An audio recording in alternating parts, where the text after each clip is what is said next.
ಈ ನಡುವೆ ಬೆಂಗಳೂರಿನಲ್ಲಿ ವಿಜೇಂದ್ರ ಬಣದಿಂದ ಒಂದು ತುರ್ತು ಸಭೆ ನಡೀತು. ಇವತ್ತು ರೇಣುಕಾಚಾರ್ಯ ಅವರ ನೇತೃತ್ವದಲ್ಲಿ ಸಭೆ ನಡೆದಿದೆ. ಅಲ್ಲೊಂದಷ್ಟು ತೀರ್ಮಾನ ತಗೊಂಡಿದ್ದಾರೆ.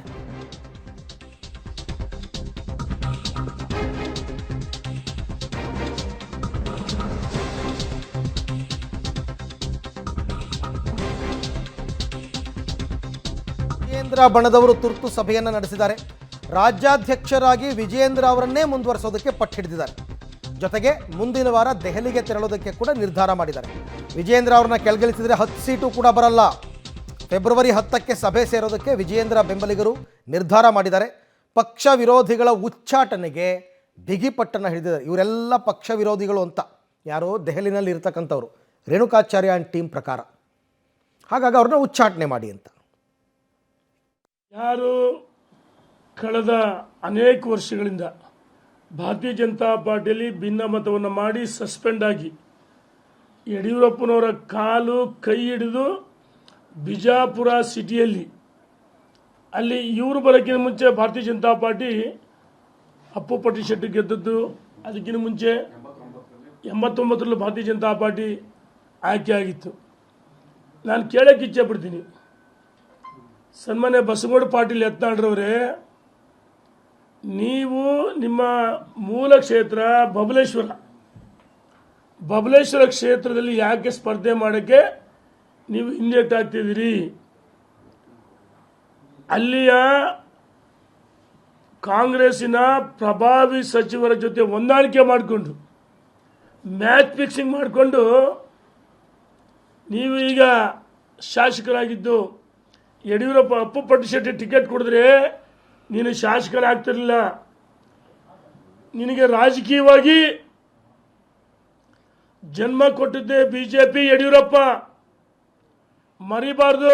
ಇಡೀ ರಾಜ್ಯದಲ್ಲಿ ಪಕ್ಷವನ್ನು ಸಂಘಟನೆ ಮಾಡಿ ದೊಡ್ಡ ಹೋರಾಟವನ್ನು ಮಾಡಿ ಎಲ್ಲ ಭಾಗದಲ್ಲಿ ಸುಮಾರು 25 ಜಿಲ್ಲೆಗಳಲ್ಲಿ ಸಂಘಟನಾತ್ಮಕವಾಗಿ ಅಧ್ಯಕ್ಷರನ್ನ ಸಕ್ರಿಯವಾಗಿರುವಂಥವ್ರನ್ನ ಅತ್ಯಂತ ಬಲಾಢ್ಯರನ್ನ ಜಿಲ್ಲಾಧ್ಯಕ್ಷರನ್ನಾಗಿ ಮಾಡಿದರೆ ಅದ್ರ ಬಗ್ಗೆ ಮಾತಾಡೋದು ತುಂಬ ಬೇಕು ಅಂತ ಹೇಳಿ ಮಾತಾಡೋಂಥ ಮಾತುಗಳು.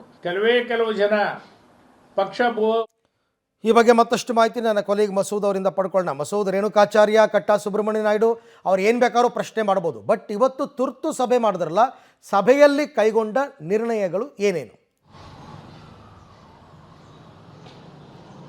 ಅರವಿಂದ್, ಎಲ್ಲೋ ಒಂದು ಕಡೆ ಯತ್ನಾಳ್ ತಂಡ ದೆಹಲಿಗೆ ಹೋಗಿ ಬೀಡುಬಿಟ್ಟಿರುವಂಥದ್ದು, ಜೊತೆಗೆ ಹೈಕಮಾಂಡ್ ನಾಯಕರ ಭೇಟಿಗೆ ಕಸರತ್ತು ಮಾಡ್ತಾ ಇದೆ. ಅಲ್ಲಿ ತಟಸ್ಥರ ಬಣದವರ ಜೊತೆ ಸೇರಿಕೊಂಡು ಗುಪ್ತ ಸಭೆ, ಪ್ರತ್ಯೇಕ ಮಾತುಕತೆ ಮಾಡ್ತಾ ಇರುವಂಥದ್ದು. ಇದೆಲ್ಲ ವಿದ್ಯಮಾನಗಳು ಇಲ್ಲಿ ವಿಜೇಂದ್ರ ಬೆಂಬಲಿಗರು ಯಾರೆಲ್ಲ ಇದ್ದಾರೆ ಅವರಲ್ಲಿ ಒಂದು ರೀತಿಯಲ್ಲಿ ಆತಂಕ ಹುಟ್ಟಿಸಿದೆ. ಎಲ್ಲ ಒಂದು ಕಡೆ ಹೈಕಮಾಂಡ್ ಒತ್ತಡಕ್ಕೊಳಗಾಗುತ್ತಾ ಅನ್ನುವಂತಹ ಆತಂಕ ಇವರಿಗೆ. ಆ ಹಿನ್ನೆಲೆಯಲ್ಲೇ ಇವತ್ತು ತುರ್ತಾಗಿ 7-8 ಜನ ಮಾಜಿ ಶಾಸಕರು, ಮಾಜಿ ಸಚಿವರು ಸಭೆ ಸೇರಿದ್ದಾರೆ. ಮುಂದೆ ಏನು ಮಾಡಬೇಕು ಅನ್ನುವಂಥ ತೀರ್ಮಾನವನ್ನು ಮಾಡಿದ್ದಾರೆ. ಮುಖ್ಯವಾಗಿ 2 ವಿಚಾರವನ್ನು ತೀರ್ಮಾನ ಮಾಡ್ಕೊಂಡಿದ್ದಾರೆ. ಫೆಬ್ರವರಿ 12ನೇ ತಾರೀಕು ಮುಂದಿನ ಬುಧವಾರ 100 ಜನಕ್ಕೂ ಹೆಚ್ಚು ಮಾಜಿಗಳ ಸಭೆ ಮಾಡಿ ನಡೆಸೋದು, ಯಾರೆಲ್ಲ ವಿಜೇಂದ್ರ ಪರ ಇದ್ದಾರೆ ಆ ಮುಖಂಡರನ್ನ ಸಭೆ ಕರೆಯೋದು, ಒಂದು ರೀತಿಯಲ್ಲಿ ಬಲ ಪ್ರದರ್ಶನ ಮಾಡಬೇಕು ಅನ್ನುವಂತಹ ವಿಚಾರದಲ್ಲಿ ನಿರ್ಧಾರ ಮಾಡಿದ್ದಾರೆ. ಮುಂದಿನ ಫೆಬ್ರವರಿ 12ನೇ ತಾರೀಕು ಬೆಂಗಳೂರಿನ ಖಾಸಗಿ ಹೋಟೆಲ್ನಲ್ಲಿ ಸಭೆ ಕರಿಬೇಕು ಅನ್ನುವಂಥ ತೀರ್ಮಾನ ಆಗಿದೆ. ಅದೇ ಸಭೆಯಲ್ಲಿ ಹೈಕಮಾಂಡ್ ನಾಯಕರ ಭೇಟಿಗೂ ಕೂಡ ಹೋಗಬೇಕು ಅನ್ನುವಂಥ ಚರ್ಚೆ ಮಾಡ್ತಾರೆ. ಯಾಕಂದ್ರೆ ಇವರೆಲ್ಲ ಹೈಕಮಾಂಡ್ ನಾಯಕರ ಭೇಟಿ ಮಾಡ್ತಾ ಇದ್ದಾರೆ, ನಾವು ಕೂಡ ಹೈಕಮಾಂಡ್ ನಾಯಕರ ಭೇಟಿ ಮಾಡಿ ವಿಜೇಂದ್ರ ಅವರನ್ನ ಮುಂದುವರಿಸಬೇಕು, ಜೊತೆಗೆ ಇವರ ಬಾಯಿ ಬಂದ್ ಮಾಡಬೇಕು ಅನ್ನುವಂಥ ಒತ್ತಾಯ ಹಾಕಬೇಕು. ಇವರೆಲ್ಲರನ್ನೂ ಕೂಡ ಯಾರೆಲ್ಲ ವಿಜೇಂದ್ರ ವಿರುದ್ಧ ಮಾತನಾಡ್ತಿದ್ದಾರೆ ಅವರೆಲ್ಲ ಪಕ್ಷದ ವಿರುದ್ಧ ಮಾತಾಡದ ಲೆಕ್ಕ, ಜೊತೆಗೆ ಮೋದಿ, ಅಮಿತ್ ಶಾ ಅವ್ರ ವಿರುದ್ಧ ಮಾತಾಡುವ ಲೆಕ್ಕಾಚಾರ. ಹಾಗಾಗಿ ಅವ್ರನ್ನೆಲ್ಲರನ್ನೂ ಕೂಡ ಉಚ್ಚಾಟನೆ ಮಾಡಬೇಕು ಅನ್ನುವಂತಹ ಪಟ್ಟು ಹಿಡ್ಕೊಂಡು ಇವರು ಕೂಡ ದೆಹಲಿಗೆ ಹೋಗ್ಬೇಕು ಅನ್ನುವಂಥ ತೀರ್ಮಾನ ಮಾಡ್ಕೊಂಡಿದ್ದಾರೆ. ಅವರಿಗೆ ಒಂದು ರೀತಿಯಲ್ಲಿ ಇದು ಕೌಂಟರು. ಹಾಗಾಗಿ ಏನಾಗುತ್ತೆ ಅಂತ ಕಾದು ನೋಡಬೇಕಾಗಿದೆ. ವಿಜೇಂದ್ರ ಯಡಿಯೂರಪ್ಪನವರು ಸಭೆ ಮಾಡಬೇಡಿ, ದೆಹಲಿಗೆ ಹೋಗಬೇಡಿ ಅನ್ನುವಂಥ ಸೂಚನೆ ಕೊಟ್ಟರು ಕೂಡ ಇವರು ಇವತ್ತು ಸಭೆ ಮಾಡಿರುವಂಥದ್ದು. ಹಾಗಾಗಿ ಬಹಳ ಕುತೂಹಲ ಮೂಡಿಸಿದೆ ಇವರನ್ನ. ಅರವಿಂದ್, ಥ್ಯಾಂಕ್ ಯು ತಮ್ಮೆಲ್ಲ ಮಾಹಿತಿಗೆ ಮಸೂದ್, ಧನ್ಯವಾದ.